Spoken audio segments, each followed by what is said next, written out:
Et on se retrouve en direct sur le plateau de TV Finance. On va prendre des nouvelles du CAC 40. On retrouve pour cela notre expert pour Chronocac, Xavier Fenot. Bonjour Xavier. Bonjour Roselyne. Appel associé chez Interactive Trading. L'indice parisien a donc enchaîné hier une seconde séance de baisse consécutive, chutant sous les 8100 points. Les marchés sont toujours plombés par l'escalade des tensions commerciales et géopolitiques. Oui, effectivement, ça, on poursuit dans ce sens-là. Alors, c'est vrai qu'aux États-Unis, bon, hier, la baisse a été quand même de 2% sur l'indice SP 500, qui est quand même assez conséquent. Après, c'est vrai qu'on n'est pas non plus dans des phases pour le moment de retournement à la baisse, déjà sur les marchés américains. Après, très rapidement, on parlera bien évidemment du CAC. Mais si on regarde ici l'indice SP 500, on a cette ligne rouge qui correspond à une moyenne mobile à 50 périodes et on voit qu'il y a de multiples reprises, déjà depuis le mois de septembre.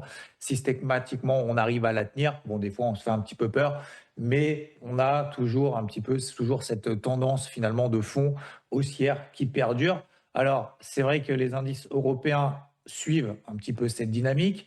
Déjà, si on regarde même d'ailleurs avant le CAC, notre homologue allemand DAX en Allemagne, eh ben, on voit qu'on est déjà sur une zone clé. C'était tout simplement un précédent plafond de verre sur lequel on est en train de revenir. Donc, si on prend déjà un petit peu de recul, on a l'impression que tout va mal, que tout le marché est en mode panique générale, mais en fait, pour le moment, ce n'est pas vraiment le cas. On a une reprise de la volatilité. Alors, sur le CAC, ce n'est pas bien nouveau parce que si on regarde depuis, et ça, on l'évoque ensemble depuis maintenant des semaines, et même, j'ai envie de dire, depuis des mois, depuis le 2024, systématiquement, quand on revient sur cette zone des 8200 points, on l'a fait en 2024, on l'a fait en 2025 et on le refait en 2026 et on l'avait déjà fait fin 2025. On revient sur cette zone des 8200 points. On l'avait évoqué ensemble la semaine dernière. On était passé au-dessus de cette zone. On peut se dire, ça y est, le marché va reprendre 10%, 15% en ligne droite. Bah, preuve en est que c'est absolument pas le cas. Et ça, je le dis aussi encore une fois, quand on approche de ces zones de résistance, au-delà du fait que ce soit juste une zone de résistance en termes de valorisation, en termes de tension géopolitique, vous l'avez largement rappelé tout à l'heure, on voit également les valeurs refuges type or, argent qui font encore et encore des nouveaux records. Ça montre que même si on arrive à tenir des niveaux historiquement élevés, notamment aux États-Unis, même historiquement élevés pour certains en tout cas d'entre eux en Europe, bah, on a quand même ces tensions qui peuvent se raviver de manière très très rapide, reprise de la volatilité. On l'a vu avec la volatilité implicite anticipée par les opérateurs à court terme au travers de l'indice VIX, l'indice de la peur qui repasse au-dessus des 20. Donc, globalement, on a effectivement une tension, ça amène de la volatilité, mais en fait, si on prend ce petit recul comme d'habitude, on regarde le CAC, bah, ça fait depuis le mois d'octobre qu'on est entre 8200 et 7900. Alors, c'est vrai qu'on était passé au-dessus des 8002. Vous avez dit à ce moment-là, moi, acheter là, moi, ça ne m'intéresse pas. Sur des stratégies très, très courtes, pourquoi pas, mais il faut vraiment avoir des invalidations très, très proches. L'invalidation très, très proche, bah, elle a déjà été déclenchée il y a quelques séances. Donc aujourd'hui, on revient, j'ai envie de dire, on met la balle au centre. Les bullish avaient essayé de reprendre du poil de la bête en passant au-dessus des 8002. On réintègre en dessous, donc les bearish reprennent la main. Et finalement, bah, on revient dans une tendance neutre depuis le mois d'octobre. Donc aujourd'hui, sur les 8050, moi, pour une stratégie vraiment très très courte, c'est casquette rouge sous 8130 points. Tant qu'on reste là en dessous, je vais continuer à travailler à la vente.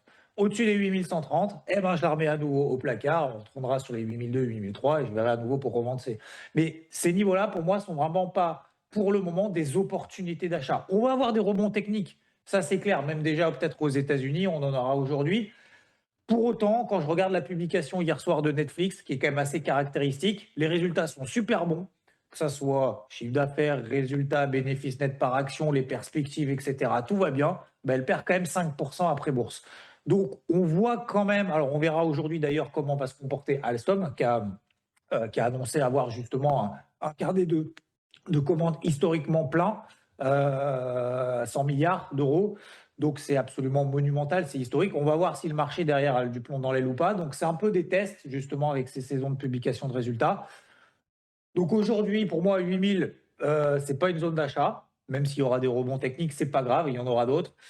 Pour moi, c'est plutôt 7900 au moins déjà dans un premier temps, voire plutôt 7005, 7006. Alors ça fait des semaines et des mois que je vous parle de cette zone-là, hein, mais en même temps, sur le cas qu'il n'y a pas non plus extrêmement de volatilité.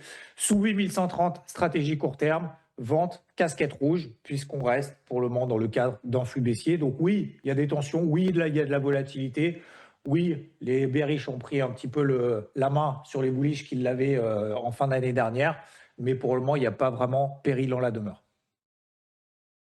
Merci beaucoup Xavier Fenot pour votre éclairage et belle journée à vous.